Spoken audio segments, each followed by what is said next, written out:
एक भविष्य जहां दुनिया बर्बाद हो चुकी है। एक खौफनाक वायरस ने जीवन का हर कोना तबाह कर दिया है। इंसानियत की आखिरी उम्मीद है एक बाकी समूह जो एक क्रूर संगठन विकेट के खिलाफ जंग लड़ रहा है। विकेट बच्चों पर क्रूर प्रयोग कर रहा है इलाज ढूंढने के नाम पर। एक दिन विकेट की एक ट्रेन गुजर रही होती है जिसमें कैदी और खतरनाक सामान ले जाया जा रहा होता है। ट्रेन का पीछा दो बागी कारें करती हैं। एक कार में जॉर्ज और ब्रेंडा हैं, दूसरी में थॉमस और विंस। ब्रेंडा ड्राइवर को निशाना बनाकर गोली चला देती है। ट्रेन के गार्ड तुरंत बैकअप मांगते हैं और बाहर निकलकर गोलियों की बौछार शुरू कर देते हैं। जॉर्ज स्टीयरिंग संभाले हुए जवाबी फायरिंग करता है। विंस अपनी कार को ट्रेन के इतने करीब ले जाता है कि थॉमस एक हुक फेंककर ट्रेन पर चढ़ जाता है। विंस भी पीछे चढ़ने की कोशिश करता है लेकिन तभी कार का टायर फट जाता है और कार अनियंत्रित होकर क्रैश हो जाती है। हुक निकलने से पहले विंस ट्रेन पर कूद पड़ता है। तभी आसमान से विकेट का एक एयरक्राफ्ट आता है और बिना देरी किए फायरिंग शुरू कर देता है। जॉर्ज और ब्रेंडा को बचने के लिए तुरंत वहां से भागना पड़ता है। उधर थॉमस और विंस ट्रेन के ऊपर दौड़ते हुए अंदर जाने का रास्ता ढूंढ रहे होते हैं। पीछे से विकेट के सैनिकों का झुंड दिखाई देता है। दोनों बिना देर किए नीचे कूद पड़ते हैं। विंस तुरंत एक विस्फोटक सेट करता है जबकि थॉमस गार्ड्स पर कवर फायर देता है। डायनामाइट फटते ही सैनिक हवा में उछल जाते हैं और ट्रेन के कुछ पीछे के डिब्बे मुख्य ढांचे से अलग हो जाते हैं। दूसरी ओर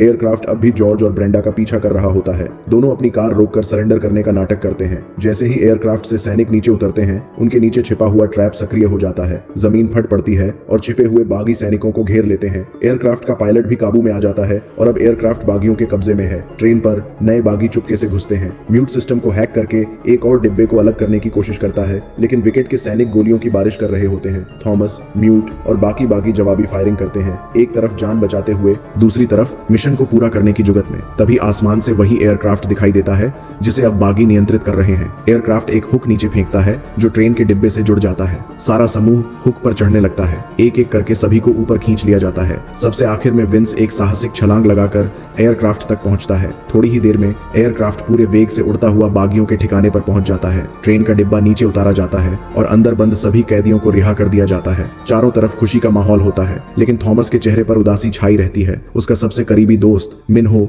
रिहा हुए कैदियों में नहीं है। फ्रांस सबके सामने आकर एक प्रेरक भाषण देता है। वह बताता है कि विकेट उन्हें इसलिए चाहता था क्योंकि वे सभी वायरस से इम्यून हैं। उनके दिमाग में ही इलाज छिपा है। लेकिन वह यह भी कहता है कि बच्चों पर प्रयोग करना कभी भी जायज नहीं हो सकता। इसलिए बाकी अब एक बड़ा जहाज तैयार कर रहे हैं ताकि मुख्य भूमि छोड़कर किसी सुरक्षित जगह जा सके। थॉमस एक बच्चे से पूछता है, तुम्हें बंदी बनाकर कहां ले जा रहे थे? क्या तुमने कोई अहम बात सुनी? बच्चा जवाब देता है, हाँ, ट्रेन एक शहर की ओर जा रही थी लेकिन आज के जमाने में कोई शहर बचा ही नहीं है। तभी जॉर्ज आगे बढ़ता है और कहता है, मैं वहां गया हूँ। वह जगह है एडलास्ट सिटी। वहां विकेट का मुख्यालय है लेकिन उस जगह पर हमला करना लगभग असंभव है। थॉमस के दिमाग में अब सिर्फ एक ही बात चल रही थी, अपने दोस्त मिन्हो को बचाना, चाहे कुछ भी हो जाए। लेकिन विंस साफ कह देता है, मैं अपने लोगों की जान खतरे में नहीं डाल सकता। तभी एक रेडियो सिग्नल सक्रिय हो जाता है। सभी तुरंत पावर बंद करने और छिपने के लिए दौड़ पड़ते हैं। कुछ ही देर में विकेट के एयरक्राफ्ट उस इलाके में सर्च ऑपरेशन शुरू कर देते हैं। बागियों का ठिकाना अब भी सुरक्षित है लेकिन विकेट की गतिविधियां उनके बहुत करीब पहुंच चुकी हैं। सब लोग तय करते हैं कि उन्हें जल्द से जल्द वहां से निकलना होगा। उस रात जब सभी सो रहे होते हैं,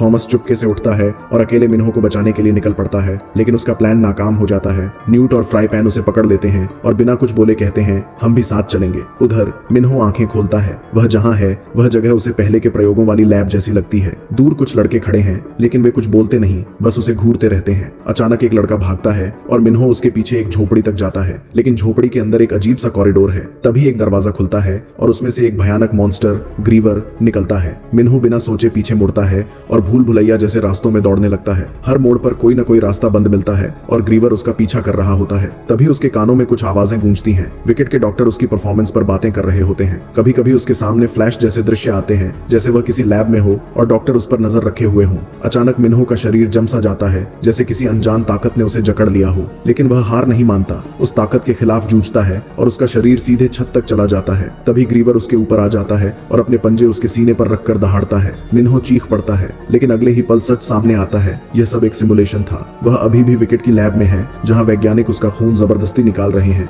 इधर थॉमस, न्यूट और फ्राई पैन एक अंधेरी सुरंग से गुजर रहे होते हैं। वहां उन्हें एक जॉम्बी जैसा प्राणी क्रैंक दिखाई देता है। वे रुककर सोचते हैं कि इससे कैसे बचा जाए लेकिन तभी चारों ओर से ढेर सारे क्रैंक आ जाते हैं। वे कार को घेर लेते हैं और कांच पर हथौड़े की तरह प्रहार करने लगते हैं। एक क्रैंक विंडशील्ड पर चढ़कर उसे तोड़ने की कोशिश करता है। फ्राई पैन जल्दी से कार को दूसरी गाड़ी के पास ले जाता है ताकि क्रैंक को टक्कर मारकर गिराया जा सके लेकिन यह जोखिम भरा कदम उल्टा पड़ जाता है। दोनों गाड़ियां टकरा जाती हैं और थॉमस की कार पलट जाती है। शुक्र है थॉमस खिड़की तोड़कर बाहर निकल आता है और उसके दोस्त भी किसी तरह कार का दरवाजा खोल लेते हैं। खिड़की से से बाहर निकलते ही थॉमस देखता है कि एक क्रैंक उनका पीछा कर रहा है। फ्राई पैन तुरंत बंदूक उठाता है और उस पर गोली चला देता है, लेकिन अंधेरी सुरंग में एक नहीं क्रैंक्स का पूरा झुंड आ जाता है। सभी भागने लगते हैं, लेकिन चौंकाने वाली बात यह है कि सुरंग का निकास भी क्रैंक्स ने घेर रखा है। फ्राई पैन जितनी गोलियां चला सकता है चला देता है, लेकिन जल्द ही उसकी बंदूक खाली हो जाती है। तभी एक कार तेजी से आती है और क्रैंक्स को कुचलकर रास्ता साफ कर देती है। स्टीयरिंग पर जॉर्ज होता है और ब्रेंडा साइड से फायरिंग कर रही होती है।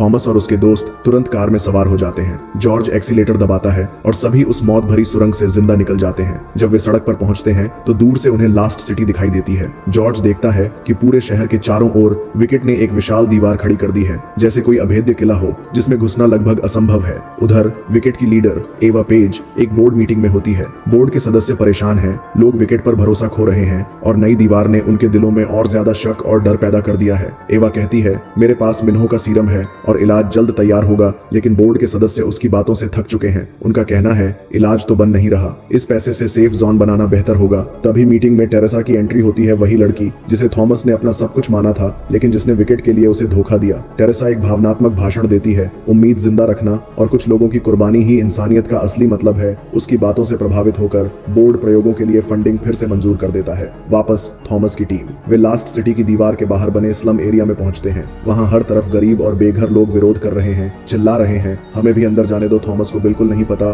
कि उसके गले के टैटू से एक लाइट निकल रही है जो विकेट के सिस्टम्स को उसकी सटीक लोकेशन भेज रही है। उसकी टीम भीड़ में छिपकर लास्ट सिटी के प्रवेश द्वार की ओर बढ़ती है, लेकिन विकेट के गार्ड तुरंत प्रतिक्रिया देते हैं और टरेट्स स्वचालित बंदूकें सक्रिय कर देते हैं। अगले ही पल गोलियां चलने लगती हैं, लोग इधर उधर भाग रहे होते हैं और आसपास बम जैसे धमाके होने लगते हैं। हजारों लोग मारे जाते हैं। थॉमस की टीम अपनी कार की ओर भागती है, लेकिन कुछ मास्क पहने लोग उनका रास्ता रोक लेते हैं। बिना कुछ बोले वे थॉमस और उसकी टीम को पकड़कर एक वैन में ठूंस देते हैं और उन्हें एक अनजान जगह पर ले जाते हैं। जब वैन रुकती है, जॉर्ज तुरंत एक मास्क पहने आदमी पर टूट पड़ता है। वह उसे लातों और घूंसों से मारने लगता है, अपने गुस्से को निकालते हुए मिन्हो के लिए, अपने दोस्तों के लिए और उस सिस्टम के लिए जिसमें लोग इंसान नहीं बल्कि प्रयोग के नमूने बन गए हैं। तभी ब्रेंडा को देखकर सभी राहत की सांस लेते हैं, वह ठीक है। फिर एक मास्क पहना आदमी अपना मास्क उतारता है और सभी चौंक जाते हैं। यह गैली है, वही गैली जिसे सबने मरा हुआ समझा था और जो कभी थॉमस का दुश्मन था। थॉमस उस पर झपटता है, लेकिन न्यूट उसे रोक लेता है। न्यूट कहता है, पहले उसकी बात तो सुन लो, शायद वह अब बदल गया हो। गैली बताता है, अब मैं तुम्हारे साथ हूँ, मुझे पता है कि शहर के अंदर कैसे घुसा जा सकता है। वह उन्हें लॉरेंस से मिलवाता है, एक बागी नेता जिसका चेहरा वायरस के कारण बुरी तरह बिगड़ चुका है। लॉरेंस की बाह में एक सीरम की सुई लगातार लगी रहती है ताकि वह क्रैंक में न बदल जाए। लॉरेंस कहता है, मैं तुम्हें शहर में छिपकर घुसा सकता हूँ, लेकिन बदले में तुम्हें मेरी मदद करनी होगी। थॉमस सहमत हो जाता है। योजना बनती है कि थॉमस, न्यूट और गैली नाले के रास्ते शहर में घुसेंगे, जबकि बाकी लोग बाहर रुकेंगे। जाते समय न्यूट अपने कांपते हाथों को देखता है, उसकी आंखों में डर है, जैसे उसे अंदाजा हो कि कुछ ठीक नहीं है। अंधेरे बदबूदार नाले से गुजरते हुए थॉमस, न्यूट और गैली आखिरकार शहर में दाखिल हो जाते हैं। गैली देखता है कि सुरक्षा पहले से कहीं ज्यादा सख्त हो गई है। तीनों एक गुप्त जगह पर पहुंचते हैं जहां गैली के लोग कई सालों से विकेट की इमारत पर नजर रख रहे हैं, लेकिन अभी तक अंदर जाने का कोई रास्ता नहीं मिला है। गैली बताता है कि टेरेसा अभी भी वहां काम कर रही है और वही उन्हें अंदर घुसाने की चाबी हो सकती है। तीनों बेस पर लौटकर यह योजना सभी को बताते हैं। सब सहमत हो जाते हैं कि टेरेसा ने जो किया उसके बाद उसका इस्तेमाल करना गलत नहीं होगा,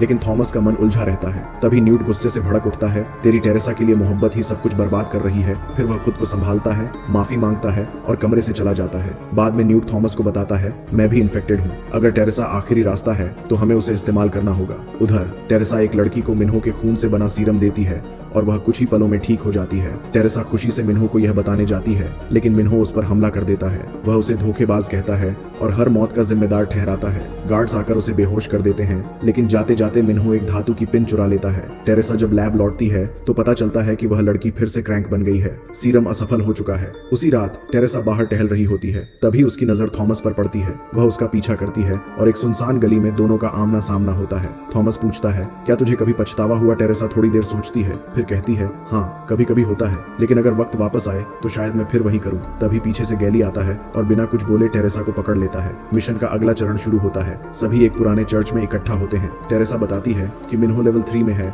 जहां 28 अन्य कैदी भी हैं, लेकिन वहां पहुंचना बिना अधिकृत फिंगरप्रिंट के असंभव है। गैली गुस्से में कहता है, उसकी उंगली काट कर ले चलते हैं। थॉमस उसे रोकता है और कहता है, पहले इन ट्रैकर्स को मेरे गले से हटाओ। टेरेसा सभी के ट्रैकर्स निकाल देती है। तभी उसकी नजर ब्रेंडा पर पड़ती है। वह हैरान होकर पूछती है, यह तो इन्फेक्टेड थी, इतनी स्वस्थ कैसे है? वह थॉमस से पूछती है, क्या तुमने इसे अपना खून दिया था? थॉमस जवाब देता है, हाँ, सिर्फ एक बार, महीनों पहले। टेरेसा चौंक जाती है, एक बार से तो यह बच नहीं सकती थी। थॉमस चुप रहता है। गैली टेरेसा को साथ ले जाता है। टेरेसा चुपके से थॉमस के खून से सना एक गॉज उठा लेती है। सभी लड़के विकेट की यूनिफॉर्म पहनते हैं और टेरेसा की मदद से इमारत के अंदर घुस जाते हैं। टेरेसा की मौजूदगी की वजह से कोई उन पर शक नहीं करता और वे सीढ़ियों तक पहुंच जाते हैं। गैली एक इलेक्ट्रिक बॉक्स में जैमर लगाता है। तभी न्यूट जोर जोर से खांसने लगता है। टेरेसा समझ जाती है कि न्यूट वायरस से इन्फेक्टेड हो चुका है। उधर लॉरेंस के लोग सुरक्षा सिस्टम को हैक कर लेते हैं। पूरी टीम सब लेवल 3 की ओर दौड़ पड़ती है। रास्ते में गार्ड्स उनसे भिड़ते हैं, लेकिन टीम उन्हें आसानी से गिरा देती है। सभी कैदियों के दरवाजे खोले जाते हैं, लेकिन थॉमस देखता है कि मिन्हो वहां नहीं है।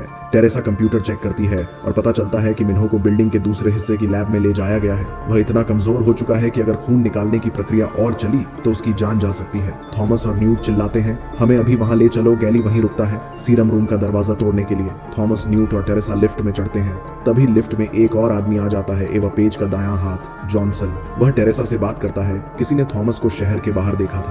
जैसे ही लिफ्ट रुकती है, तीनों बाहर निकलते हैं। थॉमस और टेरेसा में बहस शुरू हो जाती है। थॉमस अपना मास्क हटाता है, तभी जॉनसन उनका पीछा करता हुआ आ जाता है। खतरा बहुत करीब है। तेज कदमों और चीखों के बीच और गार्ड्स आ जाते हैं। थॉमस टेरेसा को बंधक बनाने की कोशिश करता है, लेकिन टेरेसा फिर से धोखा दे देती है।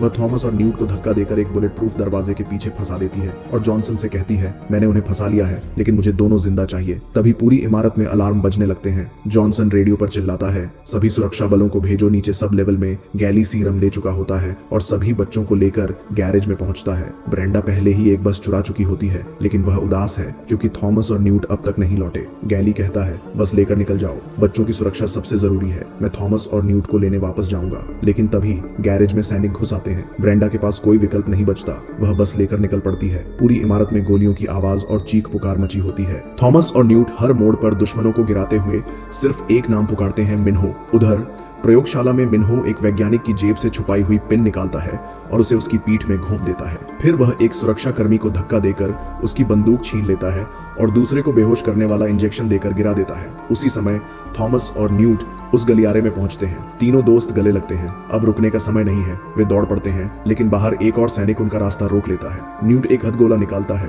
और विस्फोट होते ही सैनिक हवा में उड़ जाते हैं। तीनों एक मजबूत लोहे के दरवाजे वाले कमरे में घुस जाते हैं। बाहर सुरक्षा कर्मी बिजली से चलने वाली आरी से दरवाजा काटना शुरू कर देते हैं। थॉमस खिड़की की ओर देखता है और कहता है, यही हमारा आखिरी रास्ता है। तीनों खिड़की तोड़ते हैं और नीचे बने पानी के हौज में छलांग लगा देते हैं। जोरदार छींटों के साथ तीनों जिंदा नीचे गिरते हैं, लेकिन बाहर निकलते ही सैनिकों ने उन्हें चारों ओर से घेर लिया होता है। तभी एक सैनिक अपनी बंदूक उठाता है, फिर अपना मास्क हटाता है। यह गैली है। उधर सड़क पर ब्रेंडा तेज गति से बस चला रही होती है। पीछे से दुश्मन की गाड़ियां उनका पीछा कर रही होती हैं। ब्रेंडा एक गाड़ी को बिजली के खंभे से टकरा देती है, जिससे वह धमाके के साथ नष्ट हो जाती है। लेकिन खतरा खत्म नहीं होता। एक मोड़ पर पूरी सड़क जाम मिलती है। आगे सिर्फ मौत का रास्ता दिखता है। ब्रेंडा हार नहीं मानती। वह बस से उतरती है और आकाश में एक ज्वाला संकेत छोड़ती है। दूर एक क्रेन पर छिपा फ्राई पैन उस संकेत को देख लेता है। वह एक लोहे की जंजीर सड़क पर गिरा देता है। ब्रेंडा दौड़कर उस जंजीर को बस के अगले हिस्से से जोड़ती है और वापस बस में चढ़ जाती है। फ्राई पैन क्रेन को चालू करता है और पूरी बस हवा में उठने लगती है। बस कुछ इमारतों से टकराती है और शहर की दीवार के ऊपर से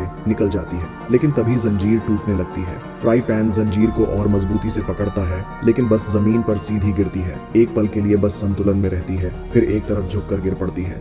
सभी लोग जिंदा हैं और उनका मिशन भी अब भी जिंदा है। बस का जोरदार हादसा होता है, लेकिन कोई गंभीर रूप से घायल नहीं होता। उसी वक्त लैब में टेरेसा थॉमस के खून से सने कपड़े को माइक्रोस्कोप के नीचे रखती है। एक चौंकाने वाला सच सामने आता है। थॉमस का खून न केवल वायरस को रोकता है, बल्कि उसे जड़ से मिटा देता है। टेरेसा भागकर एवा पेज के पास जाती है और कहती है, हमें थॉमस चाहिए, यही असली इलाज है। उधर ब्रेंडा और फ्राई पैन बच्चों को लेकर छिपने की जगह पहुंचते हैं, लेकिन वह जगह खाली है। लॉरेंस ने पूरे स्लम को इकट्ठा कर लिया है। आज रात शहर में क्रांति छिड़ने वाली है। वह बारूद से भरे ट्रक पर चढ़कर चिल्लाता है, आजादी आजादी। सैकड़ों लोग उसका साथ देते हैं और शहर की दीवारों की ओर दौड़ पड़ते हैं। गेट पर तैनात गार्ड्स टरेट गन चालू करने की कोशिश करते हैं, लेकिन बागी हैकर्स ने पूरा सिस्टम हैंग कर दिया है। लॉरेंस का ट्रक तेजी से दीवार से टकराता है। एक जबरदस्त धमाके के साथ दीवार टूट जाती है और हजारों लोग शहर में घुस पड़ते हैं। थॉमस और उसकी टीम उसी वक्त चुपके से अंदर दाखिल होती है, लेकिन न्यूट की हालत अब और बिगड़ चुकी है। शहर में हर तरफ धमाके, धुआं, आग और चीखें गूंज रही हैं। थॉमस अपनी टीम के साथ एक इमारत में छिपता है। वह ब्रेंडा को कॉल करता है, हमें भूल जाओ, बच्चों को बचाओ, लेकिन ब्रेंडा साफ मना कर देती है। तभी जॉर्ज और विंस एक चुराया हुआ हवाई जहाज लेकर पहुंचते हैं। ब्रेंडा उनसे कहती है, थॉमस को बचाओ। थॉमस उन्हें देखकर बाहर निकलता है, लेकिन न्यूट चलने की हालत में भी नहीं है। न्यूट अपनी चेन थॉमस को देता है और कहता है मुझे यहीं छोड़ दो, लेकिन थॉमस उसे कंधे पर उठा लेता है। उसी वक्त शहर में स्पीकर बजते हैं। टेरेसा की आवाज गूंजती है, थॉमस का खून ही इलाज है, हम न्यूट को बचा सकते हैं। थॉमस वापस आ जाओ, लेकिन सबसे बड़ा तूफान अब सामने है। न्यूट जो अब पूरी तरह क्रैंक बन चुका है, उसकी आंखें लाल और चेहरा गुस्से से भरा हुआ है। वह थॉमस पर झपट पड़ता है, दोनों जमीन पर गिर जाते हैं और एक भीषण लड़ाई शुरू हो जाती है। लड़ाई के बीच न्यूट चिल्लाता है मुझे मार दे थॉमस प्लीज। थॉमस के आंसू रुकते नहीं, वह अपने दोस्त को मारने की सोच भी नहीं सकता। न्यूट खुद बंदूक उठाकर खुद को मारने की कोशिश करता है, लेकिन थॉमस बंदूक छीन लेता है। न्यूट अब पागलपन की हद तक क्रैंक बन चुका है। वह चाकू उठाकर थॉमस पर वार करता है। थॉमस को अब कोई रास्ता नहीं दिखता। वह चाकू से न्यूट को रोकता है, लेकिन चाकू न्यूट के सीने में घुस जाता है। थॉमस दहाड़ मारकर रोता है। उसका सबसे करीबी दोस्त उसी के हाथों मर गया। कुछ देर बाद टीम वहां पहुंचती है, लेकिन बहुत देर हो चुकी है। गुस्से और अपराध बोध में डूबा थॉमस सीधा विकेट की इमारत में घुस जाता है। एवा कहती है